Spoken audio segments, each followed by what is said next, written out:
नमस्कार, सूर्य प्रभानी में आपका स्वागत है। मैं सुधीर कुमार। आज आपको मैं बताने जा रहा हूं कि G20 का सम्मेलन दिल्ली में समाप्त हो गया और G20 के सम्मेलन से क्या कुछ शिक्षा में नए बदलाव आएंगे, क्या कुछ शिक्षा में 21वीं सदी में कितना प्रभावी होगा भारत की शिक्षा पद्धति, इसको लेकर के केंद्रीय शिक्षा मंत्री धर्मेंद्र प्रधान ने मीडिया से बात करते हुए कई चीज़ों को स्पष्ट किया। उन्होंने प्रधानमंत्री नरेंद्र मोदी का आभार व्यक्त करते हुए क्या कुछ कहा, मीडिया से यहाँ सुना जा सकता है। माननीय प्रधानमंत्री जी का आभार प्रकट करता हूँ। भारत के नेतृत्व में, भारत की प्रेसिडेंसी उन्हीं के नेतृत्व में सफलता के साथ लीडर समिट अभी अभी समाप्त हुआ है। नवंबर तक तो भारत की नेतृत्व बना रहेगा, लेकिन जो पिछले साल भर में मुहिम चली और उसमें जो उपलब्धियां निकली, वसुधैव कुटुंबकम हमारी थीम है, one earth one family one future one aspiration. इसी को लेकर हम लोगों ने विश्व के सामने एक मसौदा रखा था, एक लॉजिक रखा था, एक दृष्टिकोण रखा था। आज उसकी सफलता के साथ वैश्विक स्वीकृति हुई है। प्रधानमंत्री जी ने, मैं उसकी सबसे उपलब्धि उसकी मानता हूं। भारत काफी कुछ सुदृढ़ हुआ है और इस प्रतिष्ठित समूह में अफ्रीकी संघ को सफलतापूर्वक शामिल करने में भारत के नेतृत्व के माध्यम से एक समावेशी दृष्टिकोण को साकार किया गया है।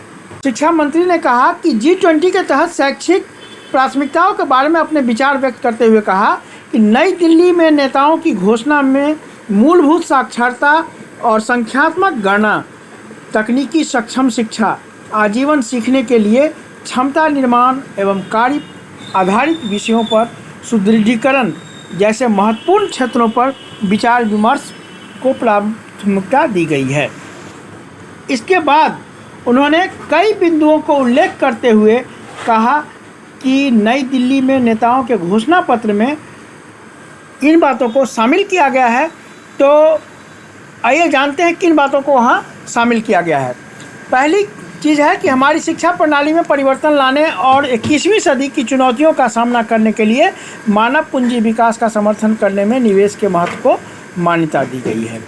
ADG 4 यानी गुणवत्तापूर्ण शिक्षा के प्रति वचनबद्धता के हिस्से के रूप में स्कूल की भूमिका और सभी शिक्षार्थियों, विशेषकर कमज़ोर विद्यार्थियों के नामांकन तथा उनके शिक्षण प्रबंधन को बढ़ाने की आवश्यकता पर भी जोर दिया गया।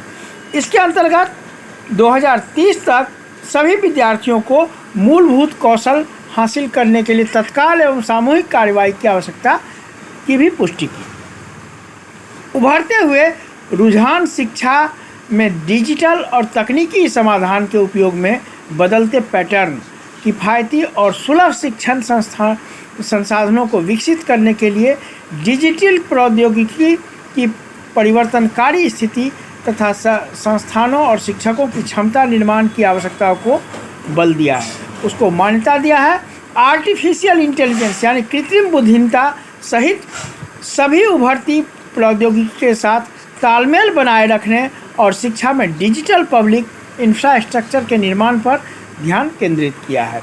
साथ ही नेताओं ने घोषणा पत्र में कौशल और क्षमता को बढ़ावा देने और कौशल उन्नयन पर ध्यान केंद्रित करते हुए जीवन भर सीखने को आगे बढ़ने के संकल्प के रूप में भी जोर दिया है।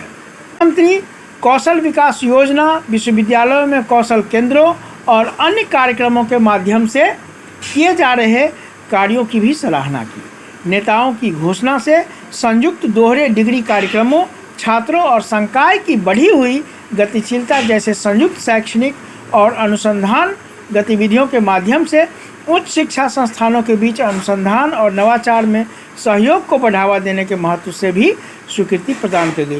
तो ये कुछ बिंदुएं थी जिस पर केंद्रीय शिक्षा मंत्री ने जोर देते हुए कहा कि ये चीज़ें G20 के प्लेटफॉर्म पर विभिन्न देशों के साथ तय हुई है और जिससे भारतीय शिक्षा पद्धति और सुदृढ़ होगा।